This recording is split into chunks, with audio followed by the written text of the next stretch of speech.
Hey everybody. So Marilyn Manson has withdrawn his lawsuit against Evan Rachel Wood. We'll get into all of that and more in just a minute. But first I want to let you know that my Patreon is back up and running. That's patreon.com/Jordan0142. If you'd like to support the channel and help me turn the corner on some financial crap I'm dealing with lately, that would be much appreciated. And I'm uploading a lot of cool backers only content. This past month, the November update, all of the backers got a sneak preview of my upcoming solo album, Flipside Traveler. And Flipside Traveler is something that I've been working on since 2016. I've had other solo albums come out since then, but this is something I've been working on very quietly and very carefully in the background, really crafting something that is very new and different to what I'm normally known for doing. And so this is something that is going to be of interest to fans of Pink Floyd, of Marilyn, of Peter Gabriel, of Kate Bush, of Bjork. Even Dead Can Dance was a very prominent influence on this. So a lot of more unusual influences that are, me drawing inspiration from and drawing inspiration and creative direction from a lot of artists that, a lot of influences that maybe people don't even know I have, and that kind of thing, since I'm known primarily as a metal musician.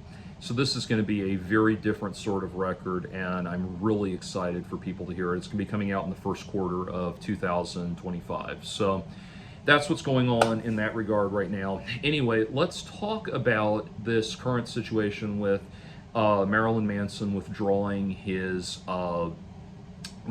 lawsuit against Evan Rachel Wood. So, as you can see, I was gifted a vinyl of the album and of the new album, One Assassination Under God, Chapter 1.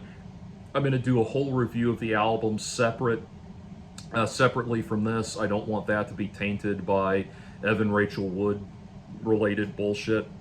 So let's get into that. And there's been a lot of controversy of people wondering what's going on, why is he chosen at this point to withdraw it, and a lot of media outlets have been, I think, very callously suggesting that the whole thing was like a publicity stunt or something like that.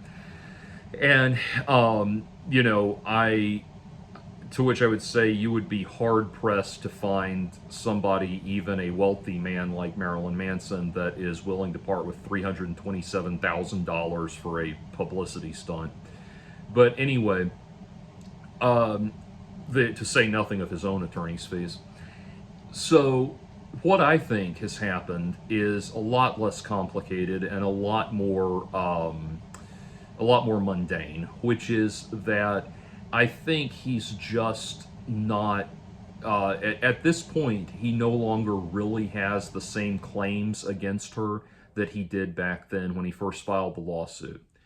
When he filed the lawsuit, it presented the claim that he had suffered damage to his reputation to such a degree that he had lost his record deal, his management, his ability to tour, and all of his other sources of income, that he had suffered very real material damages because of this. And now at this point, and thankfully, that's not really true anymore.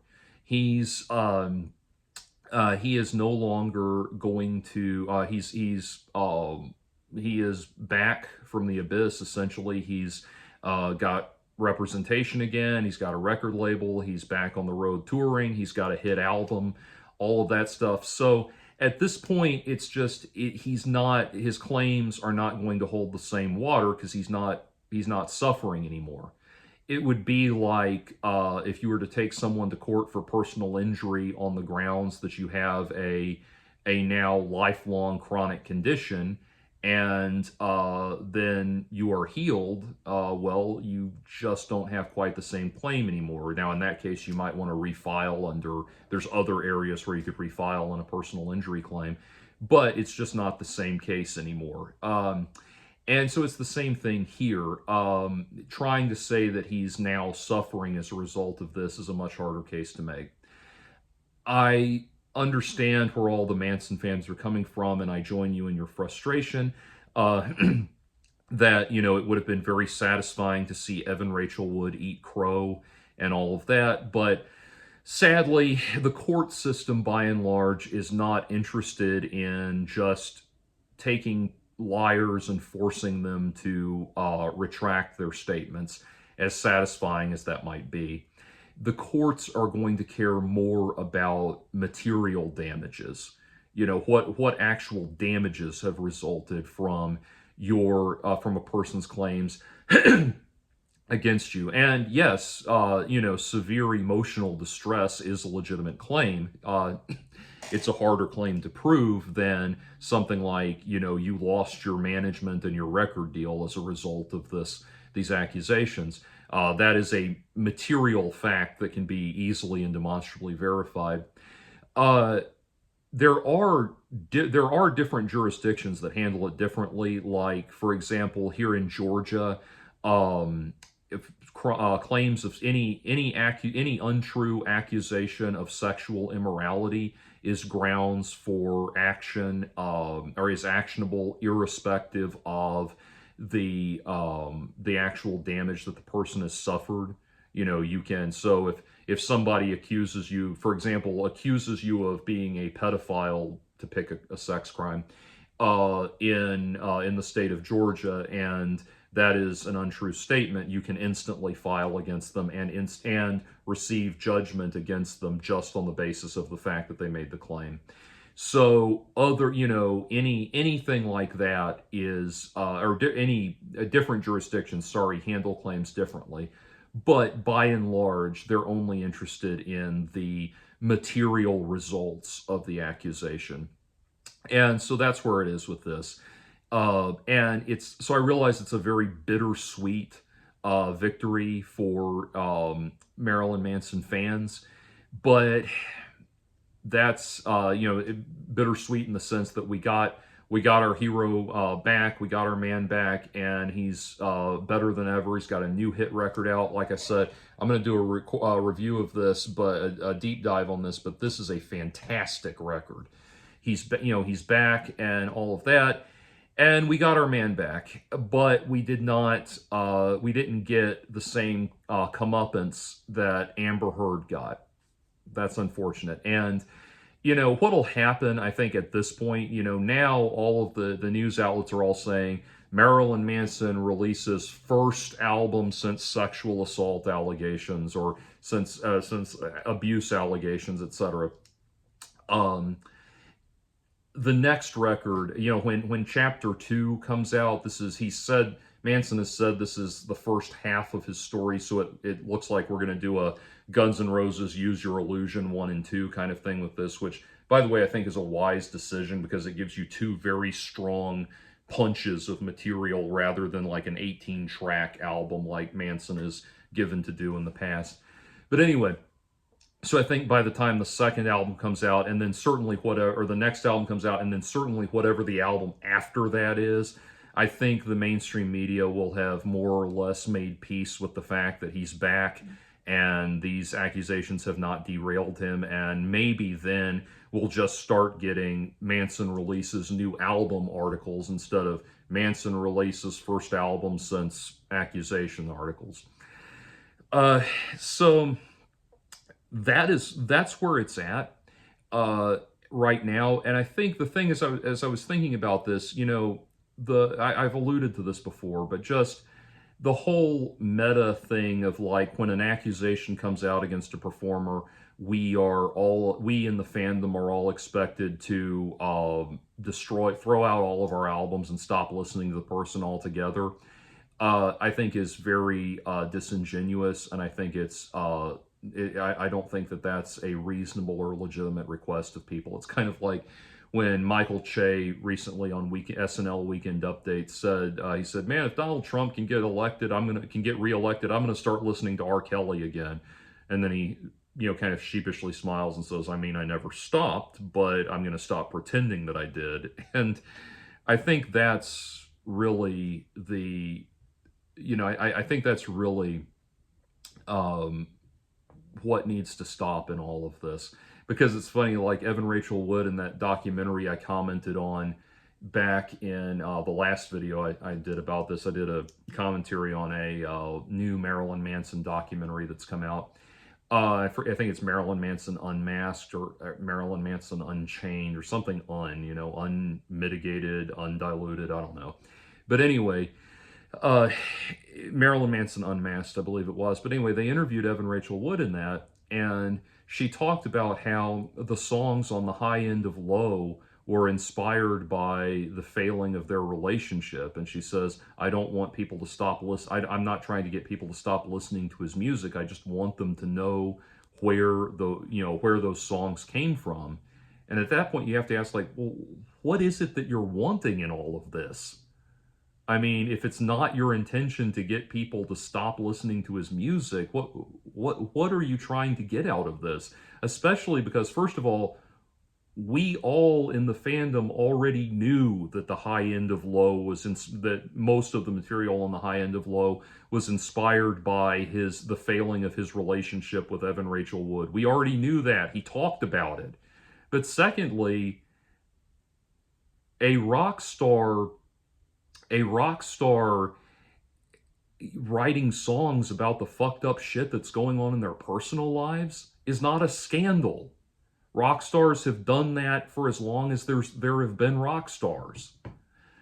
I mean, have you never listened to an album called Pink Floyd The Wall? Have you ever listened to the album Issues by Korn? I mean, those are just two examples that come to mind, but my God, that's ridiculous. And that's one of the weird things about a lot of this is there's been this kind of suggestion that we take things that are rather banal occurrences in the lives of rock stars and say, just this one time it's supposed to be different. Special pleading, just this one time. It matters. It's it's different from all the other times it's happened. Another great example of that, as I get on this tangent, on this train of thought, was in the recent video, or the recent documentary that I'm referring to. It's on Prime now, I believe, if you want to see it.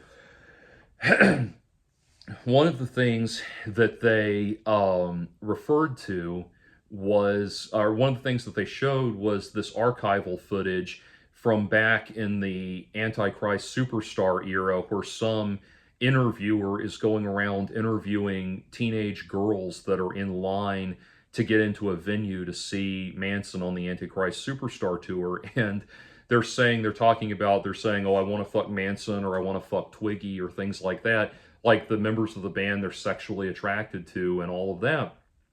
And that's presented with this ominous music, this dark, ominous music in the background, like, oh my God, look at what's happening here. This uniquely awful thing that's happening, or this uniquely awful effect that Marilyn Manson has had on these poor teenage girls. And it's like, wait a minute.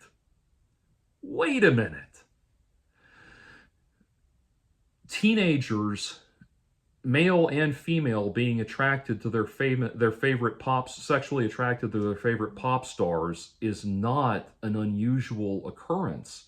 Now, don't get me wrong, that's not to suggest that it's acceptable for them to engage sexually with their favorite pop stars and that kind of thing, but just presenting their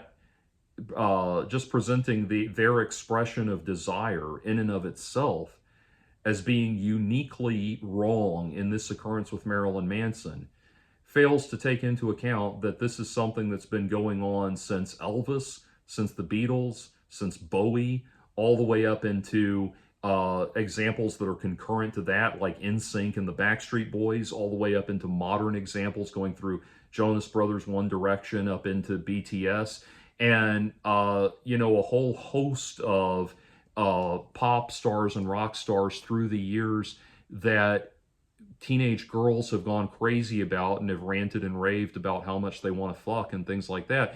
And also it sidesteps the reality that there's an equal and opposite reaction on the male side. If, I was a teenage boy at the exact time that those street interviews were filmed, and I was a fan of the exact same MTV culture that those girls were. And if you had gotten me and any of my guy friends on camera, we would have been very happy to tell you how, how much we wanted to fuck Britney Spears, how much we wanted to fuck Christina Aguilera, how much we wanted to fuck the Spice Girls in alphabetical order, and all of that. We would have been totally happy to discuss all of those things and express all of that. I mean, if you went back to we're entering this weirdly puritanical stage now, and we're gonna have to see where this goes.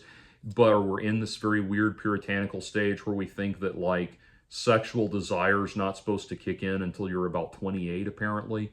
But back then, like, my God, if you had gone to the average parent in 99, the late 90s to early 2000s in that period and said, did you know that teenagers are sexually attracted to music sensations that they listen to?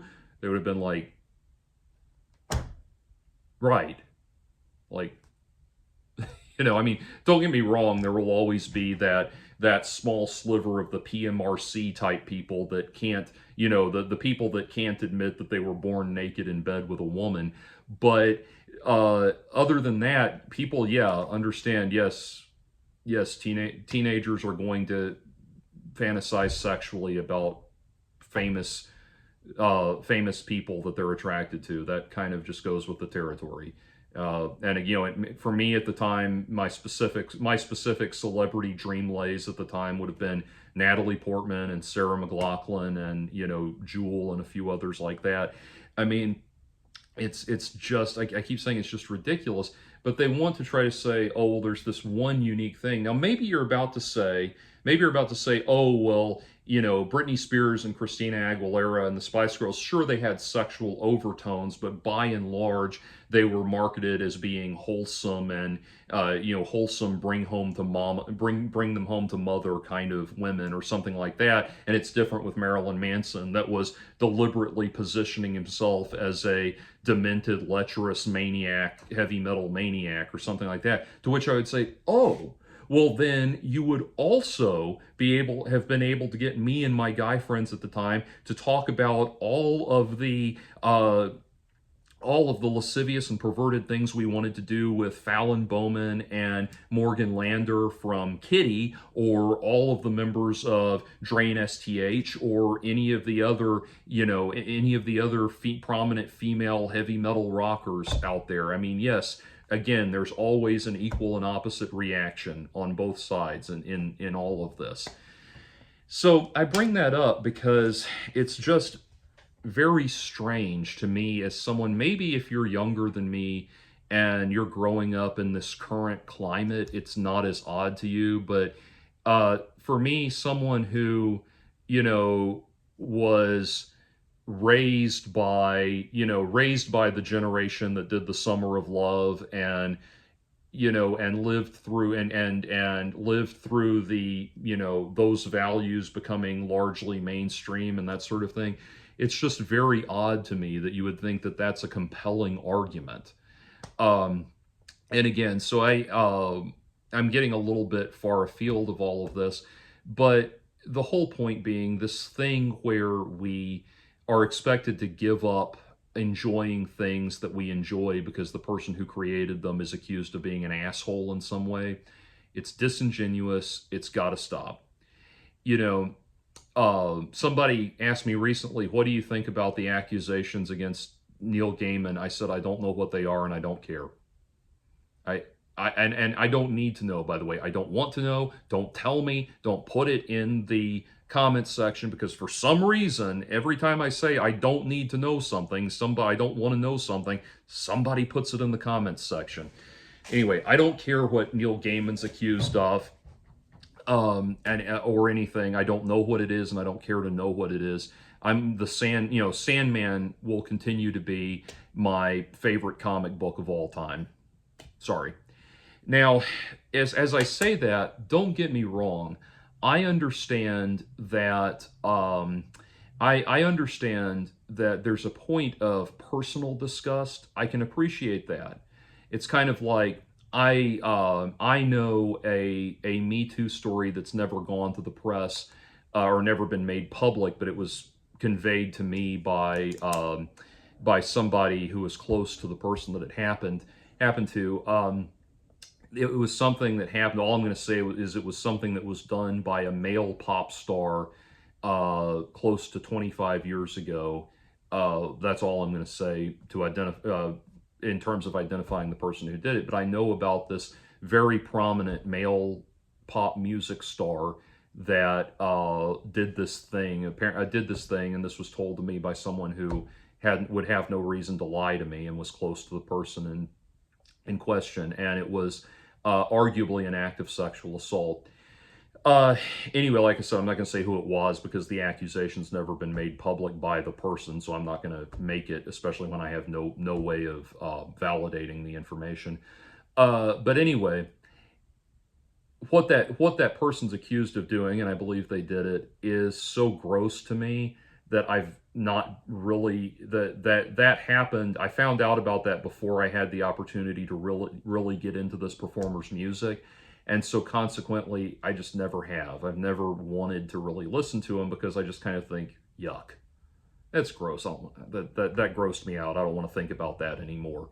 Or I don't want to think about that, and so consequently, whenever I see their records on their vinyls in a store, or their poster on a wall, or their name on a marquee, this person that I'm referring to, whenever I see that, I just think, ugh, yuck, not for me. If more people were like that, I could at least believe that that was a little bit more genuine. I don't like this idea that we're supposed to, we're all supposed to throw out we're all supposed to participate, throw out all of our merchandise from these artists that are accused of things and participate in an online social media 2 minutes hate against them and everything, lest we be accused of being a rape sympathizer or something like that. This public paranoia has got to stop. It is totally reasonable and I've said this before, I'll say it again, it's totally reasonable for someone to look at the evidence against a person who is accused of a crime and say, that evidence does not convince me. That is totally acceptable. It is totally rational. And it does not mean that that person is in favor of the crime continuing to occur. And we have got to be honest with ourselves and with everyone else that was a lot of fear mongering. That's a lot of fear mongering and scare tactics that we were all chivied into. That was used against us. Used against us in lieu of people actually listening to evidence and deciding for themselves how they actually feel about it. Now, it's just like, years before Amanda Knox was found not guilty. She's been exonerated by the Supreme Court of Italy. But when the Amanda Knox trial was still going on, when she was in the media just for that, I did not believe that she actually killed Meredith Kirshner. I looked at followed that trial, and I heard the evidence, and I thought, yeah, I don't think she did it. And I still don't think she did it. And no one's going to come to you and say, well, if you don't think Amanda Knox is guilty, then that just means that you're pro-murder or something like that. No, that would hold no water, and nobody's going to get chivied into changing their opinion because of that. So let's all collectively just get off this bandwagon and agree that if somebody is found guilty in a court of law, they should suffer the consequences of their actions. Nobody's doubting that. Marilyn Manson admitted guilt and pled guilty to assault in the case of spitting on that camera operator. Was charged with a felony, confessed and confessed and pled guilty to that felony. And he suffered the consequences as he should. I'm not denying that at all. But just this idea that that we are all expected to give up the things that bring us joy and happiness just because the person who created them turned out to be an asshole, that is disingenuous, and it is cold-hearted, and it needs to stop. This life is too complicated and too frustrating for us to start throwing out the things that have moved us and impacted us and changed our lives and made our lives better and more tolerable and more enriched just because the person who made them has been accused of something. So, and then finally, what I forgot to give the um, important caveat that I normally give towards the beginning of these things when I talk these videos when I talk about them. But if you are the sort of person who, or if you're a person who is going to write in and suggest that Marilyn Manson is, make the claims like I just talked about, the kind of chivying, pressuring claims that, the insinuations that, oh, all of you all actually know that Marilyn Manson's guilty, and you're just in denial about it, and you're in favor of domestic abuse and sexual battery and all of these things occurring. To the people that are going to try that angle on this, and in the comments section or wherever, look,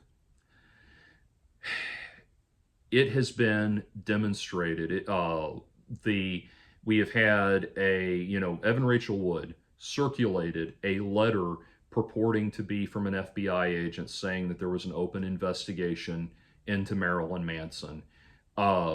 And that she circulated that letter among his former girlfriends, trying to get them on board to come after him in this thing that she had planned. She and Ilma Gore had planned. Well, a relative of Ilma Gore has come forward and said that she witnessed the fabrication of that letter. The FBI agent whose signature is on that letter has come forward and said that they never signed that. Not only did they never sign their name to that letter, but that the department, the FBI department that's listed on the letter, does not exist. I'm sorry, but legitimate accusations do not require the falsification of evidence. One of Manson's accusers retracted her claims and has gone on the record saying that she was intimidated and coerced by Evan Rachel Wood and Ilma Gore into participating in this campaign against Marilyn Manson and giving them testimony that would help their agenda. Legitimate accusations do not require witness intimidation. So on. Marilyn Manson is not above the law. Apparently, right now, the district attorney the LA County district attorney is reviewing some new evidence against him. We don't know what that is. And he is not above the law. And if there is anything he is legitimately guilty of, he should be required to face the consequences of his actions. But the idea that people who are not convinced by this evidence, this utter lack of evidence. Oh, and the third example I was going to say, she claims that she was raped on the set of the Heart-Shaped Glasses music video. The director is on the record now, it's in that documentary, saying that he watched that from about 10 feet away, and nothing that was happening gave him the impression that rape was occurring. And so on like that. Now, he was very, very, he couched what he said in a lot of clarifications, because he was, I think, very concerned about, about how he came off and all of that. But again, the idea that you would rape somebody, that somebody would be raped in front of a room full of witnesses and not one person has been able to has been able to substantiate that claim. On and on again it goes. I don't blame you if you are on Evan Rachel Wood's side in all this. I don't blame you for wanting to strike out in opposition to the people who do these kind of things. The people who do these kind of things are horrible people, and they deserve to be held accountable for their actions. But it is just that in this case, there's nothing really to substantiate these claims. it's just one of those times when somebody did concoct this wild wolf crying scenario, and the claims have never gone anywhere. So I hate to keep harping on all of that, but at this point, there's just nothing to substantiate these claims. Anyway, all of that said, I've been getting out in the weeds on a lot of different things related to all of this, but all of that said, I think that this is very much Manson putting his best foot forward, and he's just going to have to soldier on, sadly. Again, I would love to see Evan Rachel Wood eat crow, but that's where it stands.